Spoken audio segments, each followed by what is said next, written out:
You've been lied to. They told you to be strong and sensitive, ambitious and present, a provider and emotionally available. You're exhausted trying to be everything and failing at all of it. Here's the truth nobody wants to admit. Goku, the greatest hero in anime history, is a terrible husband and an absent father. He dies twice, abandons his kids for years, and chooses fighting over family every single time. And yet, he's still the legend. That's not a flaw in the story. That's the point. What if the perfect guy was never real? What if trying to be him is what's actually destroying you? Stick around because what I'm about to show you will shatter everything you thought you knew about being a man. Let me ask you something. When was the last time you felt like you were actually enough? Not enough if I work harder, not enough when I fix this one thing. Just enough right now as you are. Can't remember? Yeah, me neither. And that's the problem. We're living in this bizarre cultural moment where men are expected to be everything, all at once. You need to be the alpha male who dominates the boardroom, but also the emotionally intelligent partner who cries during Pixar movies. You need to be jacked and disciplined, but not obsessed with the gym. Ambitious and driven, but also present for every family dinner. Confident but humble. Strong but vulnerable. It's exhausting, right? Psychologist Gregory Bateson called this a double bind. When you're given two contradictory demands and punished no matter which one you choose. It's like being told, be spontaneous or relax right now. The instruction itself makes it impossible. And that's exactly what modern masculinity has become. An impossible checklist that leaves you feeling inadequate no matter how hard you try. Now here's where it gets interesting. Let's talk about Goku, the guy who saves the universe multiple times, defeats gods, masters Ultra Instinct, and is literally the strongest mortal in existence. He should be the poster child for having it all together, right? Wrong. Goku is a walking disaster in almost every category society tells us matters. He's an absent father. He's a neglectful husband. He dies and leaves Chi-Chi a widow, twice. He prioritizes training over his kids' birthdays. He gives the enemy a senzu bean mid-fight because he wants a fair challenge, putting his own son's life at risk. He forgets basic social obligations, misses important family moments, and openly admits he'd rather fight than do pretty much anything else. And yet, he's still the legend, still the hero, still the one everyone looks up to. That's not a plot hole. That's the entire point. Goku shatters the myth of the perfect guy, not by being better than it, but by proving you never needed to be it in the first place. Statistics show that men today are experiencing record levels of burnout, anxiety, and depression, trying to meet impossible standards. Maybe the problem isn't that we're failing. Maybe it's that the standard itself is broken. So here's the question. What if everything you've been told about being a real man is just performance? What if Goku's flaws are actually the key to understanding real strength? Let's get uncomfortable for a minute. Because if we're going to talk about Goku as a role model, we need to be brutally honest about who he actually is. Not the sanitized version, not the meme, but the real character.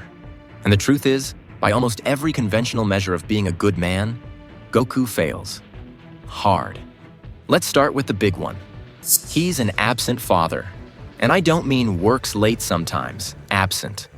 I mean Gohan grows up without him for 7 years after Cell. 7 years. Goten doesn't even meet his dad until he's 7 years old because Goku chose to stay dead rather than come back. Think about that. His second son's entire early childhood. First words, first steps, learning to read. Goku missed all of it. Not because he was trapped, not because he had no choice, but because he decided training in the afterlife was more important. Chi-Chi is constantly frustrated, constantly alone, constantly raising 2 superpowered kids by herself while her husband is off chasing the next fight. And here's the thing. Goku doesn't even pretend to feel guilty about it. He's not tortured by his choices. He just is who he is. Psychologist Mihaly Csikszentmihalyi talks about flow state, that optimal zone where you're completely absorbed in what you love. But there's a dark side to flow. When passion becomes compulsion, when being in the zone means abandoning everything else. Goku lives in permanent flow state, and everyone around him pays the price. Remember the Cell games? Goku literally throws his 11-year-old son into a fight with a monster that could destroy the planet. Why? Because he wanted to see what would happen. He gave Cell a senzu bean, healed the villain to full strength, just so the fight would be fair. That's not honor. That's ego. That's a man so obsessed with his own experience of combat that he risks his child's life for it. And here's what really messes with people. Piccolo, the former villain, the guy who literally tried to conquer Earth, ends up being a better father figure to Gohan than Goku ever was. Piccolo trains him, protects him, sacrifices himself for him, understands his emotional needs.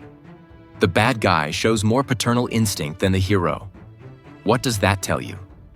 Lawrence Kohlberg's theory of moral development suggests people operate at different stages, from basic self-interest to universal ethical principles. Goku? He's stuck at stage 2, pre-conventional morality. He does what feels right to him in the moment, driven by instinct and personal desire, not social duty or abstract principles. He's not evil. He's just fundamentally self-centered in a way we don't like to admit about our heroes. So why am I telling you all this? Because we need to stop pretending. Goku isn't perfect. He's not even trying to be. And maybe that's exactly what makes him so important. What if his value isn't in spite of these flaws, but because of what they reveal about the myth we've all been chasing? Stay with me. This is where it gets really interesting. Here's where everything flips. Because those flaws we just talked about, they're not bugs in Goku's character. They're features, and they expose something most men are terrified to admit. You cannot be everything. The myth of the complete man is a lie that's keeping you trapped. German philosopher Martin Heidegger talked about authenticity, living according to your true self, your Dasein, rather than the roles society forces on you. Goku is radically authentic. He never pretends to be something he's not. When Chi-Chi complains, he doesn't make excuses or fake remorse. He just says, "I love fighting more than anything." That's it. Brutal honesty. And here's the paradox. Research by psychologist Michael Kernis shows that authentic people, even with obvious flaws, report higher well-being and life satisfaction than those performing perfection. Why? Because the performance itself is exhausting. You're fighting two battles, the external one and the internal one of maintaining the mask. Society punishes men twice. First for failing, then for admitting failure. You're supposed to be strong but never struggle. Successful but never stressed. Goku destroys that trap by being unapologetically himself. He's not a good husband by conventional standards, and he doesn't pretend to be. Now, if you're getting value from this, do me a favor. Hit that like button and subscribe. This kind of content takes real work to research and create, and it helps me keep making videos that actually matter instead of recycling the same surface-level advice. Here's what's liberating. Goku achieved complete autonomy.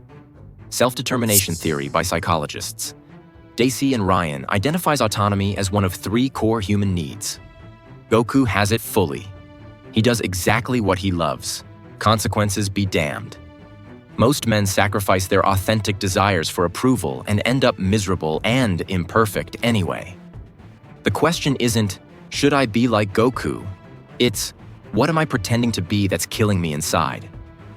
Because Goku's real power isn't his strength. It's his refusal to lie about who he is. So what do we do with all this?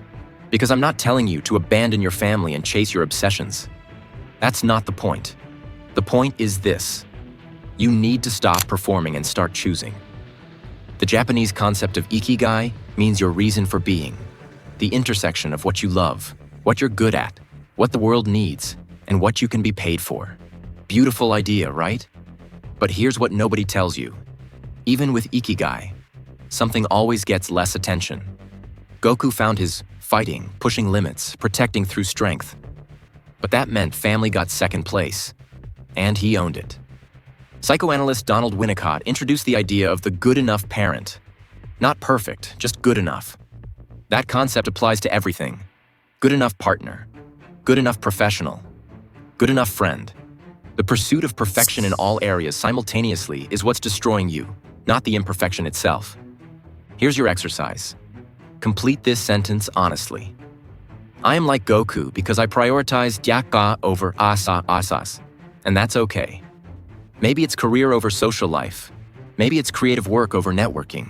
Maybe it's deep friendships over romantic relationships.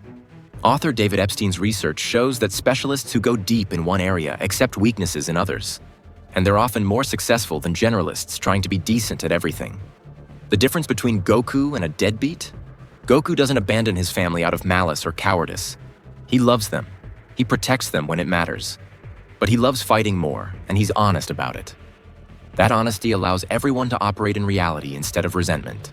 You're not failing because you can't be everything. You're suffering because you're pretending you can. Goku didn't shatter the legend by being better than the perfect guy. He shattered it by proving the legend was never necessary. Your worth isn't in the performance. It's in the truth of who you actually are and what you actually choose. So, stop chasing the myth. Start living your reality.